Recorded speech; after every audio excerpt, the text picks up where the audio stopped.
Hello everyone. तो इस video में हम बात करेंगे, जैसा कि आपको पता है कि आज 6 जनवरी को आपका डीआरडीओ का पेपर था। तो फर्स्ट शिफ्ट में कौन कौन से क्वेश्चन पूछे गए ट्रेड थ्योरी से, उसके बारे में बात करेंगे। जितने ज़्यादा हो सके क्वेश्चन यहाँ पे आपको मैं बताने की कोशिश करूँगा। और नॉन टेक भी यहाँ पे आपके बेसिक ही पूछा जा रहा है। मतलब आप आज का पेपर कहेंगे तो यहाँ पे इजी पेपर कह सकते हो, इजी टू मॉडरेट कह सकते हो। ज़्यादा आपके इजी पेपर ही था, बेसिक क्वेश्चन पूछे गए। सभी जितने भी चैप्टर थे आपके, उनसे 2 से 3 क्वेश्चन आपके यहाँ पे पूछे गए हैं। 2 से 3 क्वेश्चन हर चैप्टर से यहाँ पे आपके पूछे गए हैं। बाकी बात करते हैं यहाँ पे फर्स्ट शीट में। पहला क्वेश्चन यहाँ पे पूछा गया था, आवेश प्रवाह की दर को क्या कहते हैं। तो यहाँ पे आवेश प्रवाह की दर को विद्युत धारा कहते हैं, ठीक है। और एक क्वेश्चन आपके गेट से पूछा गया था, नॉर गेट से। और यहाँ पे पूछा गया था कि और गेट प्लस नॉर गेट क्या बनाता है। तो और गेट प्लस नॉट गेट मिलके दोनों आपके बनाते हैं नॉर गेट। सेकेंड क्वेश्चन आपके प्रतिरोध से पूछा गया था कि प्रतिरोधकता से यहाँ पे आपके न्यूमेरिकल क्वेश्चन पूछा गया था कि एक इसकी लंबाई बढ़ा दी जाए और इसको जो अनुप्रस्थ काट क्षेत्रफल है उसको घटा दिया जाए तो कितना यहाँ पे ये होगा। तो इस तरीके के क्वेश्चन पूछे गए थे। बाकी क्या आया था आप यहाँ पे ऑप्शन के ऊपर डिपेंड करता है, आप कमेंट करके बताएं यहाँ पे क्या था। और गेट से प्रश्न था, इन्वर्स किया गया था इसको यहाँ पे, ठीक है। उसके बाद में यहाँ पे प्रतिरोध से आपके क्वेश्चन पूछे जा रहे हैं। प्रतिरोध से कम 3 से 4 क्वेश्चन आपके पूछे जा रहे हैं। तो आप रेजिस्टेंस वाला को जरूर यहाँ पे कंसिडर करके जाएं, ठीक है। आई बराबर वी आर यहाँ पे इस तरीके से 10 ओम 80 वोल्ट और 20 ओम दे रखा था। और ये आपके इसमें आपको निकालना था, सीरीज में दे रखा था, तो यहाँ पे आपको धारा निकालनी थी, ठीक है। उसके बाद में अगला क्वेश्चन यहाँ पे आपके जो पूछा गया था, पावर से यहाँ पे क्वेश्चन पूछे गए हैं, ठीक है। तो P बराबर W/T से आपके यहाँ पे क्वेश्चन पूछा गया था। कार्य शक्ति और समय से यहाँ पे क्वेश्चन पूछे गए थे। KW से भी यहाँ पे क्वेश्चन पूछा गया था कि एक घर में कितने वाट यहाँ पे होगा। अगला क्वेश्चन यहाँ पे पूछा गया, कुंडली में धारा प्रवाह का विरोध करती है। तो कुंडली में धारा प्रवाह का विरोध आपके सेल्फ इंडक्टेंस करता है, यानी L है, कुंडली धारा प्रवाह का विरोध करती है, मतलब यहाँ पे ये क्वेश्चन था। एक HRT से पूछा गया था, आपके HRT से आपके क्वेश्चन पूछा गया था कि आपको आर निकालना था। लगभग कह सकते हो कि 200 समथिंग ऐसे कुछ दे रखा था, 230। यहाँ पे ये क्वेश्चन नॉर्मली पूछा जाता है कि अगर आपके 230 ये है और यहाँ पे 230 वोल्ट आ रहा है और वाट इतना है, तो इसका यहाँ पे आपको क्वेश्चन करना था।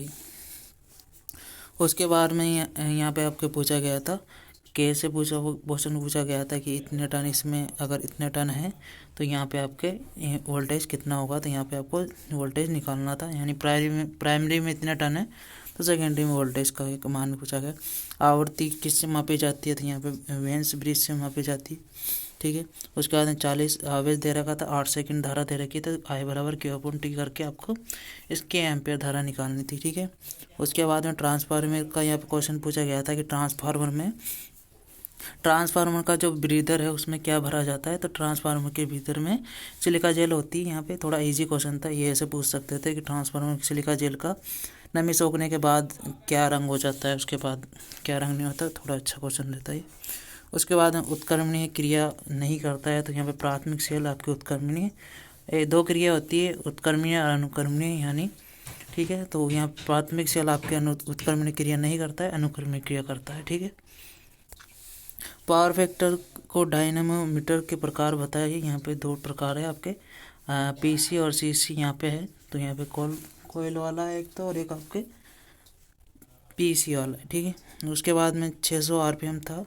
तो यहाँ पे स्लिप रिंग से यहाँ पे क्वेश्चन पूछा गया था कि आपको इसका यहाँ पे पोल दे रखे थे और आवृत्ति दे रखी थी। तो यहाँ पे आपको इसमें यहाँ पे आपको फ्रिक्वेंसी निकालनी थी, पोल की संख्या दे रखी थी और आवृत्ति दे रखी थी। यहाँ पे आपको गति निकालनी थी, ठीक है।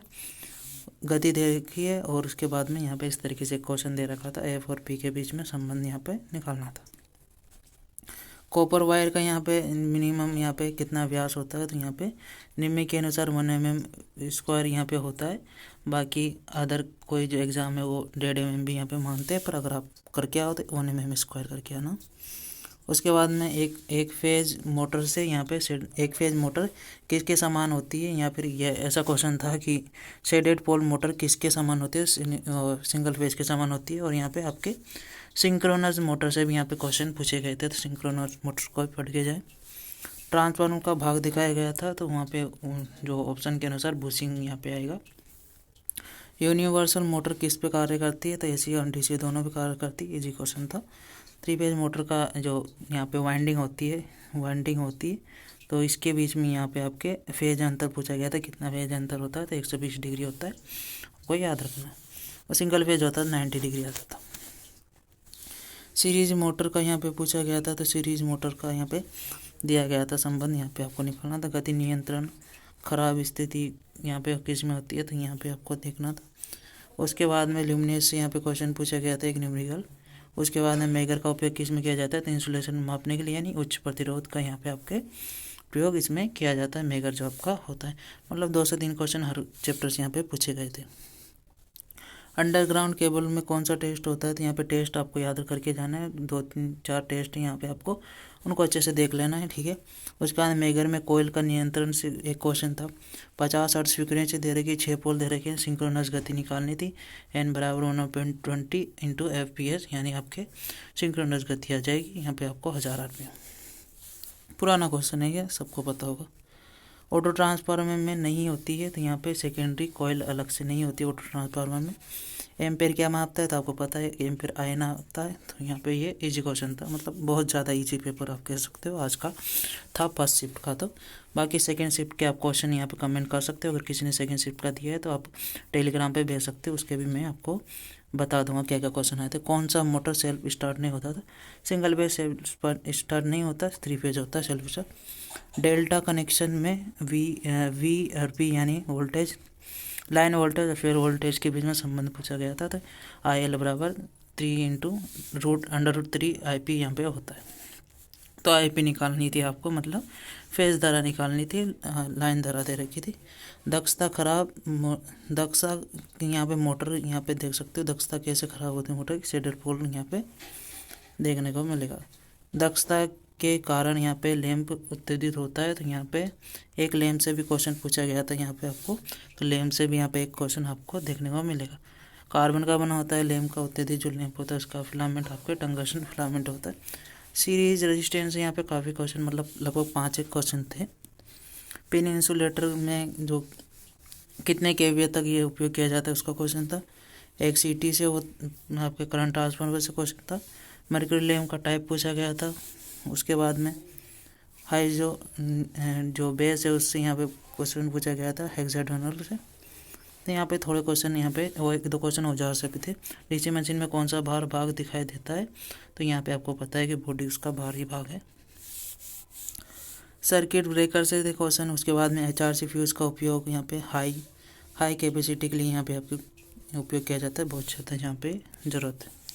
उसके बाद में विभेदी यानी जो आपके डिफरेंशियल कंपाउंड मोटर, संचय कंपाउंड मोटर यानी कम्युलेटिव कंपाउंड मोटर चित्र से क्वेश्चन आ जाते हैं, उनको देख लेना। AB बराबर यहाँ पे आपको फाई का मान यहाँ पे बढ़ेगा, तो यहाँ पे धारा यहाँ पे आपकी स्पीड क्या होगी, इससे संबंध पूछ लिया जाता है कई बार।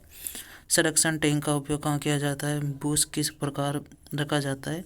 तो यहाँ पे GNMA से लेके NMA कर दिया जाता है। अगर इसका आर्मेचर रिएक्शन का ये क्वेश्चन था आपकी।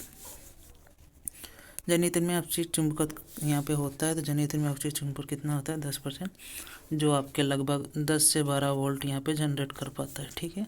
उसी के कारण आपके जनरेटर जो है सेल्फ एक्साइटेड हो पाता है, यहाँ पे जो आपके सेल्फ एक्साइटेड होता है। W2 और यहाँ पे W यानी दे रखा था पावर फैक्टर आपको। ये 4 संबंध है जो आपको याद रखने, इस तरीके से यहाँ पे दिए गए थे। तो यहाँ पे cos फाइन आपको इसमें फाउंड करना था।